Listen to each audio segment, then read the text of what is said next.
asalaamu calaykum waraxmatullaahi wabarakaatu kulanti wacan oo wanaagsan. qodobada warkeena maanta aan idiinku haynana waxaa ka mid a muxuu yahay xidhiidhka u dhexeeya imaaraadka carabta iyo wadanka Greega. madaxweynaha wadanka Tunuusiya oo diiday in wadankiisa loo isticmaalo meel laga duulo wadanka Liibiya. qodobo kale ayaa raaci doona daawadayaal kusoo dhawaada warkaas oo faahfaahsan. taariikhdu maanta waa 2020 bisha 6 13 halkaad warar kala socotaana waa ogaalka macluumaadada TV. waayahay mar kale kusoo dhawow daawade qodobada warkaas oo faahfaahsan. aan ku bilowno Algeria.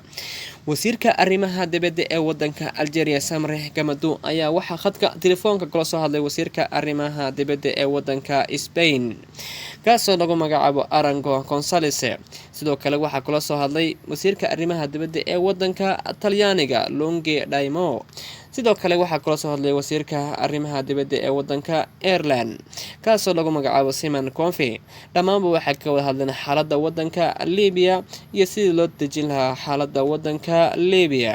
wasiirka arrimaha dibadda ee wadanka Algeria wuxuu u sheegay in lagu xallin karo xal siyaasadeed balse aanay jirin xal military. sidoo kale waxay ka wada hadleen xaaladda xanuunka coronavirus kaasoo ka jira dhammaanba caalamka iyo sidii xal looga gaari lahaa. minkan aan eegno wadanka imaaraadka carabta. wasiirka arrimaha dibadda ee wadanka imaaraadka carabta Aminu Sayid ayaa khadka telefoonka kula hadlay dhageysa wadanka Greega waxayna ka hadleen xaaladda wadanka Liibiya iyo sidii loo taageeri lahaa sargaalka angoosadka ee Xaftar. sidoo kale waxay ka wada hadleen dhaqdhaqaaqa uu ka sameeyo Turkiga badda Mediterranean-ka taasoo ah mid uu ku duugan yahay shidaal fara badan. wadanka Turkiga wuxuu taageeraa xukuumadda qoonsiga qaramada midoobay ee fadhigeedu yahay magaalada Tripoli. dhinaca kalena waxaa taageera wadanka imaaraadka carabta, wadanka Masar iyo wadamo badan oo sida wadanka Ruushka. balse iminka waxaa la sheegay inuu gacan sareeyo wadanka Turkiga iyo xukuumadda uu taageero wadanka Turkiga oo hogaamiyo Fayez al-Sarraj. balse labada wadan xiriirkooda wuxuu ku saleysan yahay sidii looga adkaan lahaa dhabarka looga jabin lahaa xukuumadda qoonsiga iyo dowladda Turkiga. sidoo kale imaaraadka carabta wuxuu doonayaa istaraatiijiyad awooded inuu ku yeesho wadanka Afrika iyo sidoo kale badda Mediterranean-ka.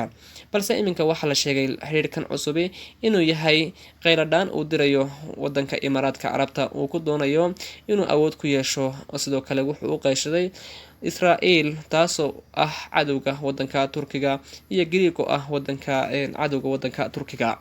aan eegno wadanka Turkiga. Turkiga wuxuu soo diray 13,000 oo calooshadu shaqaystayaal Syriana kuwaas oo uu ku taageerayo xukuumadda qoonsiga qaramada midoobay. sidoo kale waxaa dhintay baa la yidhi 390. wasiirka arrimaha dibadda ee wadanka Tunuusiya Amid ayaa diiday in loo soo maro wadankiisa wadanka Liibiya. ma aha buri wadanka Tunuusiya meel laga duulo wadanka Liibiya. wuxuu yidhi ciidda wadanka Tunuusiya waa ciidda wadanka Liibiya. waxaan nahay walaalo waqti dheer, sidoo kale waxaan nahay laba wadan oo jaara. haddaba madaxweynaha wadanka Tunuusiya Qays Saciid sidoo kale wuxuu sheegay wadanka Liibiya ma aha buu yidhi meel loo sii maro oo looga duulo wadanka Liibiya. sidoo kale waxaanu diidnay buu yidhi boqolaal codsi kuwaas oo ahaa in lasii maro wadanka Tunuusiya taasoo noqonaysa wadada loo sii marayo ama laga duulayo wadanka Liibiya. balse ma ogolaanayna buu yidhi in lagu duulo wadanka Liibiya. umana ogolin buu yidhi gacan shisheeye inay wax u geysato wadanka Liibiya. wuxuu yidhi Liibiya iyo wadanka Tunuusiya waa mid walaalo ah. haddaba xildhibaan ka mid ah baarlamaanka wadanka Liibiya ayaa telefoon ka helay ambaasadorka u fadhiya wadanka UK wadanka Liibiya kaasoo lagu magacaabo Lucas Lapton. haddaba ambaasadorku wuxuu u sheegay xildhibaankaas oo lagu magacaabo Saalax waxay ka wada hadleen in la dardargeliyo codsigii ama dhawaaqidii laga dhawaaqay Qaahira ee uu soo jeediyay madaxweynaha wadanka Masar Cabdiraxmaan al-Siisi taasoo ahayd in Liibiya laga sameeyo xibad joojin dhab ah taasoo lagu joojiyo dhiigga daadanaya. haddaba waxay isla qaateen in la joojiyo dhiigga daadanaya ee ka dhacaya wadanka Liibiya. shirkadda ama diyaaradaha la caalmaday kuwaas oo loo yaqaano Bayraktar oo sameeyay wiilka loo yaqaano Bayraktar ayaa waxaa la sheegay inay duuli karaan hawada sare 200 oo kun oo saacadood.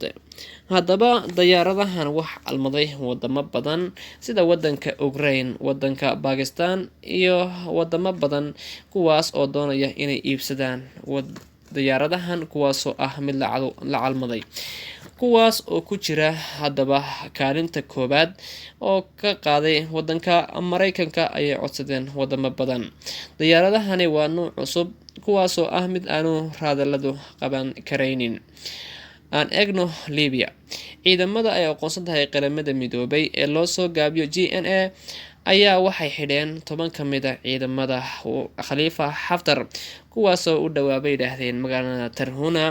waxaa lagu wadaa inay yihiin sahan kuwaasoo ah xogaga Khalifa Haftar, balse waxaa la sheegay howlgal ay ka fuliyeen magaalada Tarhuna inay ku qabteen 10 ka mid ah ciidamada Khalifa Haftar.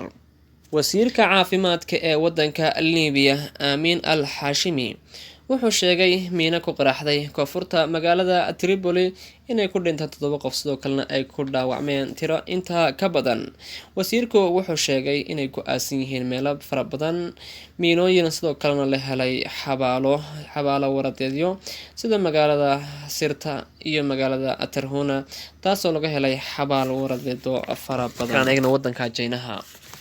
bariga wadanka Jaynaha taangi qarxay oo ay 8 booyad waxa ku dhintay 10 qof sidoo kalena waxa dhaawacmay 117 qof. bariga wadanka Jaynaha meel fagaara ah oo suuqa booyad mareysay ayaa waxa qarxay taangigii shidaalka ahaa. Afghanistan waxaa la sheegay magaalada caasimada ee Kabul inay ku dhinteen ugu yaraan 4 qof sidoo kalena ay dhaawacmeen weerar la soo weeraray masaajid kaasoo ku yaala caasimada wadanka Afghanistan ee Kabul. Pakistan sidoo kale waxa la soo weeraray masaajid waxa dhintay qof sidoo kalena waxa dhaawacmay 10 qof.